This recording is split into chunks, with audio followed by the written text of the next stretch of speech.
2026 সালে এসেও যদি আপনি গুগল শিট থেকে এক্সেলে কপি পেস্ট করে ডাটা নিয়ে আসেন, তাহলে আজকের এই ভিডিওটা আপনার জন্য। কেননা আজকের এই ভিডিও দেখার পর থেকে আপনি হয়তো আর কখনো ম্যানুয়ালি কপি পেস্ট করে অথবা গুগল শিট ডাউনলোড করে এক্সেলে ডাটা নিয়ে আসবেন না। কেননা এই ভিডিওতে আমি আপনাদেরকে দেখাবো এমন একটি পদ্ধতি, যে পদ্ধতিটা ইউজ করে আপনি মাইক্রোসফট এক্সেলে ডাইনামিক ওয়েতে ডাটা লোড করতে পারবেন। ধরুন আপনি বা আপনার টিম গুগল শিটে প্রতিদিন নতুন নতুন ডাটা এন্ট্রি করছে। এখন যদি প্রতিবারই সেই ডাটা এক্সেলে কপি পেস্ট করতে হয় অথবা ডাউনলোড করে সেটা এক্সেলে নিতে হয়, তাহলে শুধু সময় নষ্ট হবে না, বরং ভুল হওয়ার সম্ভাবনা অনেক বেড়ে যাবে। কিন্তু আমি যদি বলি, একবার মাত্র পাওয়ার কোয়ারি সেট আপ করার পর গুগল শিটে যতবারই নতুন ডাটা যোগ হবে, এক্সেলে শুধু একটা রিফ্রেশ দিলেই নতুন ডাটা অটোমেটিক্যালি চলে আসবে। কোনো কপি পেস্ট নয়, কোনো ম্যানুয়াল ইম্পোর্ট নয়। আজকের এই ভিডিওতে আমি স্টেপ বাই স্টেপ দেখাবো কিভাবে গুগল শিট থেকে পাওয়ার কোয়ারি ব্যবহার করে এক্সেলের সম্পূর্ণ ডাইনামিক কানেকশন তৈরি করবেন, এবং এই মেথড ব্যবহার করলে আপনার ড্যাশবোর্ড, রিপোর্ট কিংবা অ্যানালাইসিস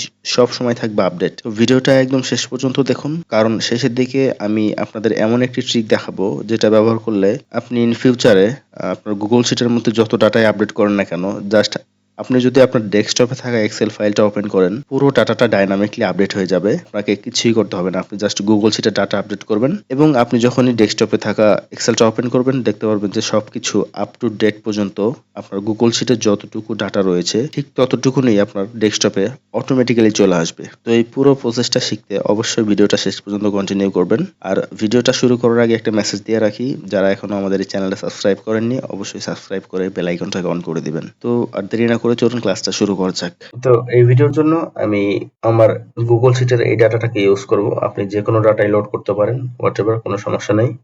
তো গুগল শিটে আপনার ডাটাটা এইভাবে টেবিল ফরম্যাটে থাকতে পারে অথবা টেবিল ফরম্যাটে না থাকলেও কোনো সমস্যা নেই। তো আমি আমার এই ডাটাটাকেই এক্সেলে লোড করব। তো এক্সেলে লোড করার জন্য প্রথমে আপনাকে গুগল শিটের ডাটাটা ওপেন করতে হবে। তো আমি গুগল শিটের ডাটাটা ওপেন করেছি, তারপর আমি এখান থেকে চলে যাব ফাইল মেনুতে এবং এইখান থেকে শেয়ার অপশনে ক্লিক করব এবং নিচে এখানে পাবলিশ টু ওয়েব এই অপশনটাতে ক্লিক করে দিব। তাহলে এরকম একটা পপআপ চলে আসবে। এখান থেকে আপনি কি আপনার এন্টায়ার ডকুমেন্টকেই লোড করতে চান নাকি নির্দিষ্ট কোনো শিট লোড করতে চান? আমি চাচ্ছি শুধুমাত্র আমার একটা শিটকে লোড করতে। তো আমি এখান থেকে আমার ডাটা নামে যে শিটটা রয়েছে সেটার ডাটা আমি এক্সেল লোড করব। তো আমি এখান থেকে ডাটাকে সিলেক্ট করে দিব এবং এইখান থেকে ওয়েব পেজ, এটার পরিবর্তে অবশ্যই আপনাকে কমা সেপারেটেড ভ্যালু এই অপশনটাতে ক্লিক করতে হবে। দেন আমি এখান থেকে যেই লিঙ্কটা রয়েছে এই লিঙ্কে জাস্ট কন্ট্রোল সি দিয়ে কপি করে দিব এবং এইখান থেকে আমি এই পপআপটাকে ক্লোজ করে দিব। এখন আপনাকে চলে যেতে হবে ডেস্কটপের এক্সেলে, যেখানে আপনি আপনার ডাটাটাকে লোড করবেন। তো আমি একটা ফোল্ডারের ভিতরে expense tracker from Google sheet একটা এক্সেল শিট ক্রিয়েট করে নিয়েছি। আমরা জাস্ট এই এক্সেল শিটটাকে ওপেন করে নিচ্ছি। তো এক্সেল ওপেন হওয়ার পরে আমরা এখান থেকে মেনু বার থেকে চলে যাব ডাটা মেনুতে এবং এইখান থেকে ফ্রম ওয়েব এই অপশনটাতে ক্লিক করে দিব। তারপরে আমরা গুগল শিটে যে লিঙ্কটা কপি করেছিলাম সেটা কন্ট্রোল ভি দিয়ে পেস্ট করে দিব এবং এইখান থেকে ওকে বাটনে ক্লিক করে দিব। তাহলে এটা কিছুক্ষণ সময় নিবে, নিয়ে এরকম একটা পপআপ আসবে। দেন আমরা এখান থেকে ট্রান্সফর্ম ডাটা এই অপশনটাতে ক্লিক করব। তাহলে আমাদের পাওয়ার কোয়ারি এডিটর ওপেন হয়ে যাবে। তো এখান থেকে আমি আমার ফাইলের নামটা পরিবর্তন করে দিব। আমি এই ফাইলের নাম দিয়ে দিব এক্সপেন্স ট্র্যাকার। তো আমার কিন্তু কাজ শেষ। গুগল শিটে আমার যে ডাটা রয়েছিল হুবহু সেই ডাটাটাই আমার এইখানে চলে এসেছে। আমি কিন্তু এখন চাইলে এটাকে ক্লোজ এন্ড লোডে ক্লিক করে এক্সেলে লোড করতে পারি। তো দেখতে পাচ্ছেন আমি কিন্তু উইদিন শর্ট টাইমের মধ্যেই আমার গুগল শিটের ডাটাটাকে এক্সেল লোড করে ফেলেছি। কিন্তু আপনি যখন এটাকে সামারি করতে যাবেন, ধরুন আমি এখান থেকে ইনসার্টে গিয়ে পিভট টেবিলে চলে গেলাম, তারপরে আমি এখান থেকে ওকেতে ক্লিক করলাম। তো এখন এখানে কিন্তু আমাদের টাকার ঘর দুইটা, ক্রেডিট হচ্ছে আমার খরচ সমূহ এবং ডেবিট হচ্ছে আমার আয় সমূহ। তো আপনি যদি শুধু খরচ বা শুধু আয় এগুলোর সামারি বের করতে চান, আপনি এটাকে আলাদা আলাদা ভাবে এভাবে করতে পারেন। তাহলে আমাদের কিন্তু এখানে ইনকামের ঘরটা আবার ফাঁকা দেখাচ্ছে।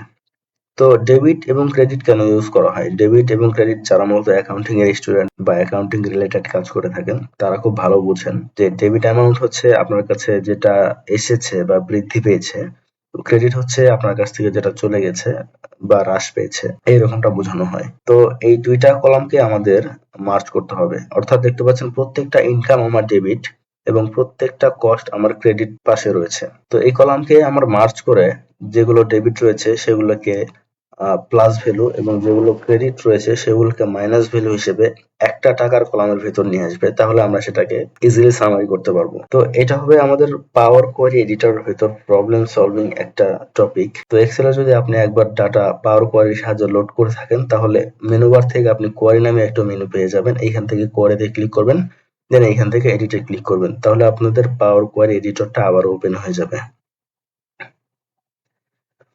তো এখন আমাকে এই ডেবিট এবং ক্রেডিটের যে কলামটা রয়েছে সেইখান থেকে আমাকে একটা কলামে মার্জ করতে হবে এবং ডেবিটের টাকাগুলোকে আমাদের প্লাস ভ্যালু এবং ক্রেডিটের টাকাগুলোকে মাইনাস ভ্যালু হিসেবে নিয়ে আসতে হবে। তো পাওয়ার কোয়ারি এডিটরে নতুন কলাম অ্যাড করার জন্য আপনি হোম মেনু থেকে চলে যাবেন অ্যাড কলাম এই মেনু বারে, দেন আপনি এখান থেকে কাস্টম কলাম এই অপশনটাতে ক্লিক করবেন। তো আমি এই কলামের নাম দিয়ে দিলাম টাকা, দেন আমি ফাংশনের ঘরে গিয়ে আমাদের ফর্মুলা লিখব। ফর্মুলা হচ্ছে ইফ আমাদের ডেবিট টাকা ইকুয়াল নাল, অর্থাৎ যদি আমাদের ডেবিট টাকা নাল মানে হচ্ছে ফাঁকা, অর্থাৎ আমাদের ডেবিট টাকার ঘরে যদি ফাঁকা থাকে দেন আমাদেরকে মাইনাস ক্রেডিট টাকা প্রোভাইড করবে। এটা হচ্ছে আমাদের প্রথম কন্ডিশন। আমরা যারা মাইক্রোসফট এক্সেলে ফাংশন লিখি তারা কিন্তু আমাদের ব্র্যাকেট দিয়ে আমাদের ফাংশনটা ওপেন করে থাকি, কিন্তু আপনি পাওয়ার কোয়ারি এডিটরের ভিতরে এই কনটেক্সটটা একটু ভিন্ন। কাজ একই কিন্তু ফাংশনের কনটেক্সটটা একটু ভিন্ন। তো আমি আমাদের প্রথমে কন্ডিশন প্রোভাইড করেছি ইফ দেন আমাদের ডেবিট টাকা ইকুয়াল নাল, এটা হচ্ছে আমাদের কন্ডিশনাল পার্ট। যদি এটা ট্রু হয় দেন আমাদের প্রোভাইড করবে ক্রেডিট টাকা, এলস যদি এটা ফলস হয় এটাকে আমাদের এলস লিখতে হবে, যদি ফলস হয় তাহলে আমাদের প্রোভাইড করবে প্লাস ডেবিট টাকা। যেহেতু প্লাস দেওয়ার দরকার নেই সেহেতু আমরা শুধুমাত্র ডেবিট টাকা দিয়ে দিলাম। তো এখানে আমাকে দেখাচ্ছে no syntax error have been detected, তার মানে আমাদের ফাংশন সঠিকভাবে কাজ করছে। দেন আমরা এখান থেকে ওকেতে ক্লিক করব, তাহলে আমাদের টাকা নামে একটা নতুন কলাম এড হয়ে যাবে যেখানে আমাদের প্রত্যেকটা ডেবিট টাকাকে প্লাস ভ্যালু এবং প্রত্যেকটা ক্রেডিট টাকাকে মাইনাস ভ্যালু হিসেবে একটা কলামের মধ্যে নিয়ে এসেছে। এখন আমি এই কলামের টাইপটা চেঞ্জ করে হোল নাম্বার এই অপশনটা ক্লিক করে দিব, তাহলে আমাদের এটা নাম্বার ফরম্যাটে কনভার্ট হয়ে যাবে এবং আমাদের ডেবিট এবং ক্রেডিট এই দুইটা কলাম দরকার নেই, তাই আমি শিফট ক্লিক করে দুইটাকে সিলেক্ট করলাম এবং রাইট ক্লিক করে জাস্ট এখান থেকে রিমুভ কলাম অপশনটাতে ক্লিক করে দিলাম। এখন আমি এখান থেকে হোম মেনুতে চলে যাব এবং এখান থেকে ক্লোজ এন্ড লোড অপশনে ক্লিক করে দিব। তো এখন আমি গুগল শিটে গিয়ে নতুন ডাটা অ্যাড করে দেখাবো এটা এক্সেলে কিভাবে আপডেট হয়। তো আমি গুগল শিটে চলে গেলাম এবং এইখান থেকে নতুন 2 দিনের ডাটা আমি অ্যাড করে দিয়েছি 11 এবং 12 তারিখের। তো এইখান থেকে ইনকাম এবং লিভিং কস্ট এই দুইটা অপশনে আমি ডাটা অ্যাড করেছি। এখন আমি এক্সেলে চলে যাব। এখন যদি আমি জাস্ট এই টেবিলটার উপর রাইট ক্লিক করি এবং এইখান থেকে রিফ্রেশ বাটনে ক্লিক করে দেই, তাহলে দেখতে পাচ্ছেন ডাইনামিক ভাবে কিন্তু আমাদের গুগল শিটের সেই নতুন 2 দিনের ডাটা আমাদের এক্সেলেও চলে এসেছে। এখন কিন্তু আপনি চাইলে আপনার সুবিধা মতো আপনি আপনার এই শিটটাকে পিভট টেবিলে সামারি করতে পারবেন।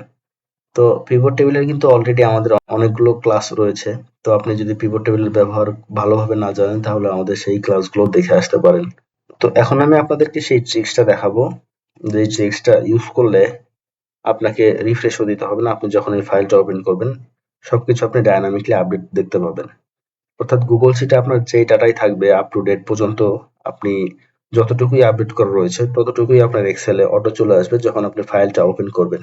তো এই অপশনটা চালু করার জন্য আপনি মেনু বার থেকে চলে যাবেন টেবিল ডিজাইন এই অপশনে এবং এইখান থেকে রিফ্রেশ নামে যে অপশনটা রয়েছে এখানে ক্লিক করবেন, দেন এইখান থেকে কানেকশন প্রপার্টিজ এই অপশনে ক্লিক করবেন। তারপর আপনি এখান থেকে refresh data when open the file এই অপশনে একটা ক্লিক করে এই অপশনে চেকমার্ক দিয়ে জাস্ট ওকেতে ক্লিক করে দিবেন। তারপর আপনি যদি এই ফাইলটা সেভ দিয়ে জাস্ট ক্লোজ করে দেন। এখন আমরা গুগল শিটে নতুন আরো 3 দিনের ডাটা অ্যাড করব। তো আমি গুগল শিটে 13, 14, 15 তারিখের 3 দিনের নতুন ডাটা অ্যাড করেছি। এখন আমি সেই এক্সেল ফাইলটা ওপেন করব। এখানে রয়েছে আমাদের এক্সেল ফাইলটা। এখন যদি আমরা জাস্ট এই ফাইলটা ওপেন করি সবকিছু অটোমেটিক্যালি আপডেট হয়ে যাবে। তো আমি ফাইলটা ওপেন করে দিচ্ছি। তো একটু সময় নেবে ডাটা লোড হওয়ার জন্য।